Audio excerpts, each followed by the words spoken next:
Houve eleições municipais em todo o país nesse domingo, ontem. Eu compartilho com vocês um artigo que a gente publicou hoje no Epoch Times para que a gente traga insights de o que essas eleições significam.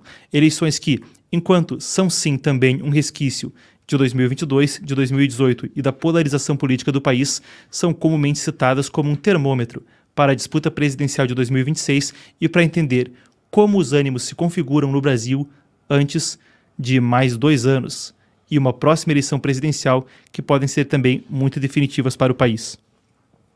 4 pontos. O que as eleições municipais revelam? E o primeiro deles é o seguinte: apesar da presidência, o PT mostrou dificuldade nas grandes cidades, mostrou dificuldade nos municípios. Primeiro vale a retrospectiva histórica. Após os escândalos de corrupção revelados pela Operação Lava Jato, o Partido dos Trabalhadores nunca mais foi o mesmo em termos de votos em cidades grandes e em eleições municipais. Com cidades grandes, a gente fala aquelas com mais de 200 mil eleitores. São as 103 cidades onde pode haver segundo turno, são as 103 cidades que condensam esses imensos números do eleitorado. A gente pode falar agora de que houve apenas 2 prefeitos eleitos pelo Partido dos Trabalhadores no primeiro turno nessas grandes cidades, aquelas com mais de 200 mil eleitores. Foi Margarida Salomão, em Juiz de Fora, em Minas Gerais, e Marília, em Contagem, também em Minas Gerais. Outros 13 candidatos do partido disputam o segundo turno. São números similares aos que o partido conseguiu nas últimas 2 eleições, aquelas que houve depois da Operação Lava Jato.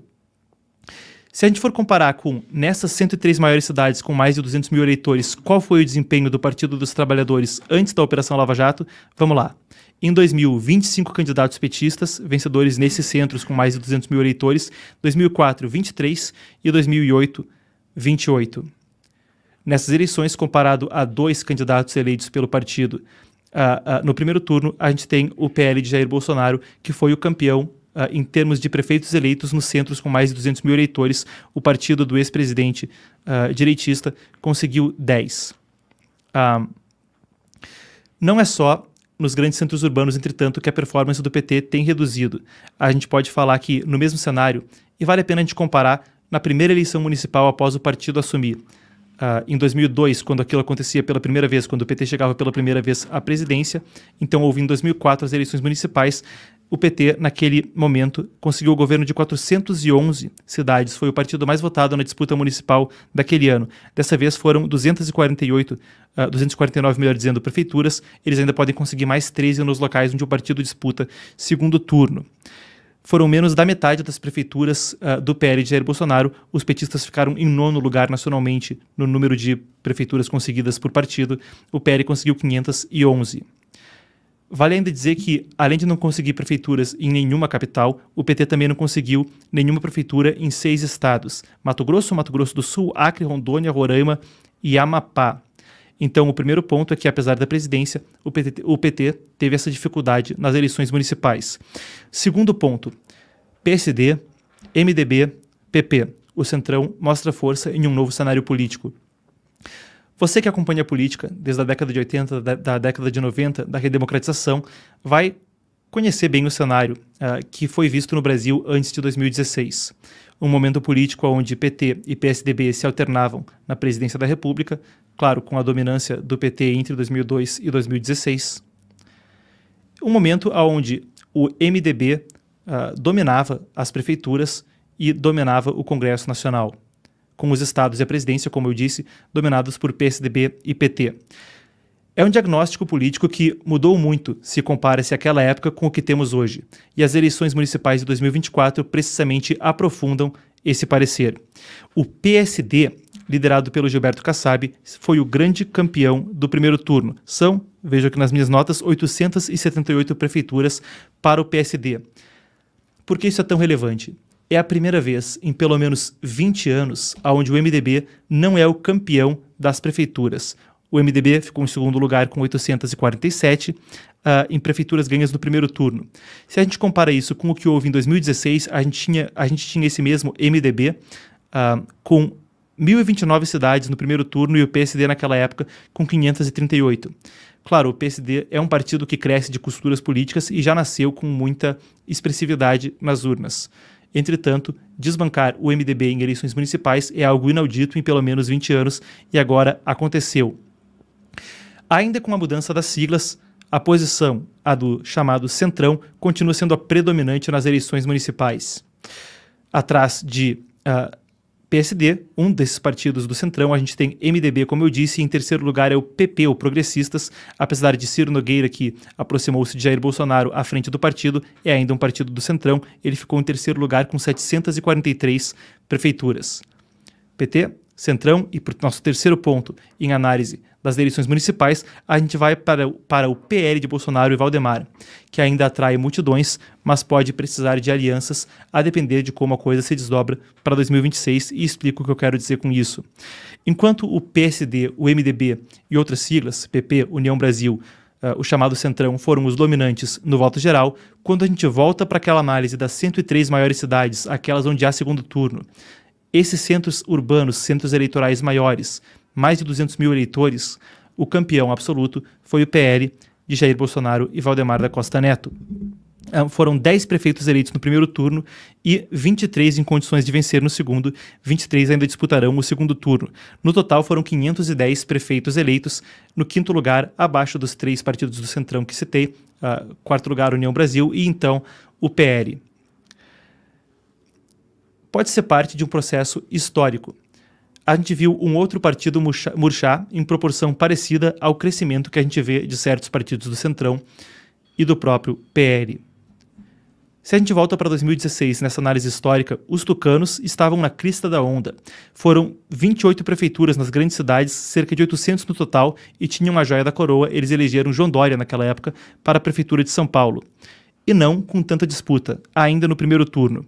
Se o PL agora tem bons resultados, o PSDB daquela época é uma das possíveis fontes de onde esses votos vêm. E claro, isso passa por uma profunda mudança na política nacional e na forma como define-se direita e como os direitistas se identificam, esvaziando talvez aquele que era o voto do PSDB em muitos contextos, em muitas disputas, em muitas cidades. Se o PL agora tem bons resultados, pode ser precisamente daí. Vamos à comparação histórica. Esse mesmo PSDB, que naquela época estava falando em 800 prefeituras, prefeito eleito em São Paulo no primeiro turno, e 28 nos grandes centros urbanos, 28 prefeituras nos grandes centros urbanos, agora tem os seguintes números. São 2 prefeituras no primeiro turno, apenas 5 candidatos disputam o segundo turno, e em todos os municípios são 276 prefeitos tucanos eleitos até agora nesse ano, com apenas mais 5 podendo se somar. Enquanto ainda está acima do PT, que teve um dos piores desempenhos da sua história, como tem sido nos últimos 3 anos, ou melhor, nas últimas 3 eleições municipais após a Operação Lava Jato, também números muito pouco expressivos para o PSDB. Enquanto isso, o PL foi o campeão de votos, enquanto não foi o campeão em termos de eleger em todos os municípios no geral, conseguiu ser campeão nos grandes centros urbanos, como eu dizia, e foi o mais votado, somou 15,7 milhões de votos para prefeitos nesse primeiro turno. A análise aí é que ele levou, no total, menos prefeituras que PSD, MDB, PP e União Brasil, e que isso também foi insuficiente para assegurar um segundo turno, por exemplo, do Rio de Janeiro, que tradicionalmente é um local que votou em peso em Jair Bolsonaro. Mesmo o número sendo condizente com as lideranças nas grandes cidades, é algo a ser observado não só pelo partido, mas por opositores, conforme a gente vê o desdobramento do debate público. E, por fim, o quarto ponto para a gente discutir a respeito das eleições é o de São Paulo, um polo fragmentado. Numa cidade desse tamanho, numa cidade que poder-se-ia esperar ver polarização política, a gente viu sim polarização, mas também uma fragmentação dentro dos polos onde o eleitorado se polarizava. Nunes, Marçal, Boulos. Os 3 mais votados, nenhum deles conseguiu mais do que 1/3 dos votos. A gente nem fala de questão de segundo turno ou de ser uma eleição próxima que leva duas pessoas que quase conseguiram 50% do voto mais 1. Não, nenhum dos 3 candidatos mais votados conseguiu 1/3 dos votos.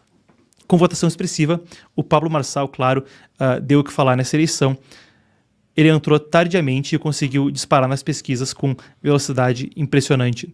Entretanto, foi muito criticado pelas práticas que utilizou para isso. E, claro, vale dizer que houve mesmo aquele laudo médico ou aquele documento que atestaria um suposto uso de cocaína de Guilherme Boulos ou um suposto quadro de vício em narcóticos de Guilherme Boulos. Agora o documento, ao que tudo indica, se prova falso e isso pode ter consequências judiciais para o próprio Marçal, mesmo podendo chegar à cadeia, porque os crimes dos quais é acusado passam de 4 anos. Então, caberia mesmo prisão preventiva, a depender da situação, a depender de como o caso se desdobre. Mas é notório que, percebendo falta de convicção do eleitorado conservador em Ricardo Nunes, apoiado por Jair Bolsonaro, um outro candidato tenha conseguido também disputar nesse meio e ter uma votação tão expressiva.